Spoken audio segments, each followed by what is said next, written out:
పగిలే రాళ్ళని పునాది చేసి ఎదగాలని, తరిమే వాళ్ళని హితులుగా తలచి ముందుకెళ్ళాలని.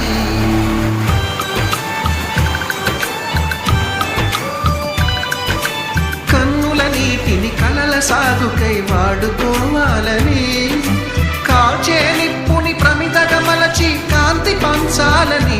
గుండెతో ధైర్యం చెప్పెను, చూపుతో మార్గం చెప్పెను, అడుగుతో గమ్యం చెప్పెను.